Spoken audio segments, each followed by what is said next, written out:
भगवान प्रभु श्री राम ने भरत से कहा, हे भरत, तुम राजाओं में श्रेष्ठ दशरथ के पुत्र हो। कैकेयी तुम्हारी जननी है। तुमने जितनी बातें कही हैं वे सब उचित हैं, किंतु भाई, पिताजी ने जब तुम्हारी माता से विवाह किया था उस समय उन्होंने तुम्हारे नाना से यही प्रतिज्ञा की थी कि आपकी कन्या से जो पुत्र उत्पन्न होगा उसी को मैं राज दूंगा। उसके बाद देवासुर संग्राम में कैकेयी की सेवा से प्रसन्न होकर राजा दशरथ ने उनको 2 वर दिए थे। तुम्हारी ऐसा सुनी माता ने उसका स्मरण कराकर पिताजी से 2 वर मांगे। राजा दशरथ ने तुमको राज्य और मुझे वनवास, ये 2 वर उनको दिए। हे पुरुष श्रेष्ठ, उसी वरदान के कारण पिताजी ने मुझे 14 वर्ष वन में रहने की आज्ञा दी है। अतः मैं पिताजी की प्रतिज्ञा का पालन करने के लिए सीता और लक्ष्मण के साथ निर्जन वन में रहूंगा। इस विषय में किसी की बात ना मानूंगा। हे राजेंद्र, तुम भी शीघ्र अपना अभिषेक कराकर मेरी तरह सत्यवादी पिताजी की आज्ञा का पालन करो। हे धर्मज्ञ, राजा दशरथ को ऋण से मुक्त करो और अपनी माता को प्रसन्न करो। हे तात, एक पुरानी कथा प्रसिद्ध है। यशस्वी गय ने गया में पितरों के उद्देश्य से यज्ञ करके कहा था, पुत्र पिता को पुत्र नाम नरक से बचाता है और सब प्रकार से उसकी रक्षा करता है। इसी से उसका नाम पुत्र है। यद्यप मनुष्य को बुद्धिमान और गुणवान बहुत से पुत्र उत्पन्न होने की इच्छा करना चाहिए। संभव है उनमें से कोई गया को चला जाए। सभी राजा इस विषय में विश्वास करते हैं। यद्यप हे पुरुष श्रेष्ठ, तुम पिताजी को नरक से बचाओ। हे वीर शत्रुघ्न और सब ब्राह्मणों के साथ तुम अयोध्या को जाओ और प्रजा का पालन करो। हे राजन, मैं लक्ष्मण और सीता के साथ शीघ्र ही दंडक वन को चला जाऊंगा। हे भरत, तुम मनुष्यों के राजा हो और मैं वन के पशुओं का राजा हूं।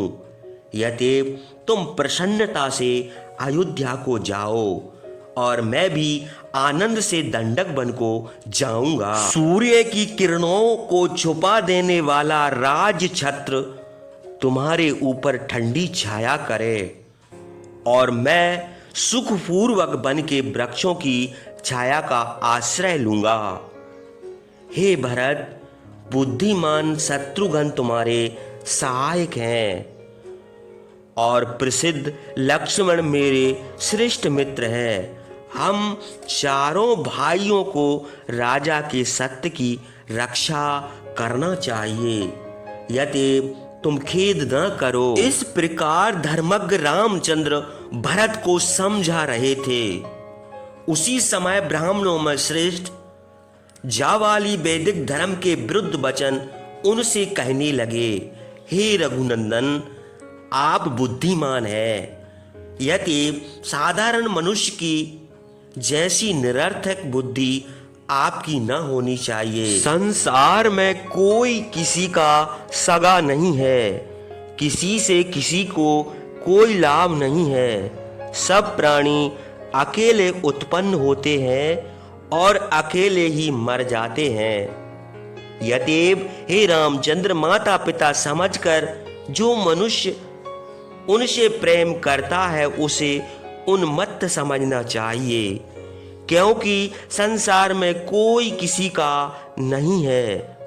जिस प्रकार कोई मनुष्य जब एक गांव से दूसरे गांव को चला जाता है और मार्ग में किसी स्थान पर विश्राम करता है, फिर दूसरे दिन उस स्थान को छोड़कर चला जाता है। उसी प्रकार मनुष्य के माता पिता, घर और धन आदि केवल रहने के स्थान है। सज्जन मनुष्य इनमें आसक्त नहीं होते। हे पुरुष श्रेष्ठ, पैतृक राज को छोड़कर दुखमय विषम वानप्रस्थ का अवलंबन करना आपको उचित नहीं है। आप समृद्ध अयोध्यापुरी को चलिए और अपना अभिषेक कराइए। बृहणी अयोध्या नगरी आपकी प्रतीक्षा कर रही है। हे राजकुमार, जिस प्रकार स्वर्ग में इंद्र राज करते हैं, उसी प्रकार आप श्रेष्ठ राजभोग का अनुभव करते हुए अयोध्या में विहार करें। दशरथ आपके कोई नहीं थे, आप भी उनके कोई नहीं हैं। राजा दशरथ दूसरे हैं और आप दूसरे हैं। इसलिए मैं जो कहता हूँ सो कीजिए। पिता मनुष्यों के जन्म का कारण मात्र है। ऋतुमती माता के गर्भ में रज और वीर्य के मिलने से मनुष्य का जन्म होता है। जहां राजा दशरथ गए हैं, वहीं आपको भी जाना पड़ेगा। प्राणियों का यह स्वाभाविक काम है। यद्यप तुम व्यर्थ शोक करते हो। जो मनुष्य पुरुषार्थ को छोड़कर धर्म का आश्रय लेते हैं, मैं उन्हीं के लिए शोक करता हूं, क्योंकि धर्म का आश्रय लेने वाले मनुष्य इस लोक में दुख सहकर नष्ट हो जाते हैं। देखिए, संसार में पितरों के उद्देश्य से श्राद्ध करने का जो नियम है, उसमें केवल अन्न का नाश किया जाता है। भला मरा हुआ मनुष्य अन्न कैसे खा सकेगा? यदि किसी मनुष्य के भोजन करने से दूसरे के पेट में वह अन्न पहुंचता हो, तो विदेश में गए हुए मनुष्य का भी श्राद्ध करना चाहिए, जिसमें उसे भोजन मिला जाया करे। अपने स्वार्थ के लिए बुद्धिमान मनुष्यों ने दान करो, यज्ञ करो, तपस्या करो और दीक्षा लो, ये सब बातें ग्रंथों में लिख दी हैं। आप बुद्धिमान हैं, यद्यप विचार कर देखिए, इस लोक के सिवा दूसरा कोई लोक नहीं है। जो प्रत्यक्ष है उसी को मानिए और जो परोक्ष है उसे त्याग दीजिए। सज्जन पुरुष की सलाह मानकर अयोध्या में चलकर राज कीजिए। भरत आपसे प्रार्थना करते हैं और सब लोग भी यही चाहते हैं।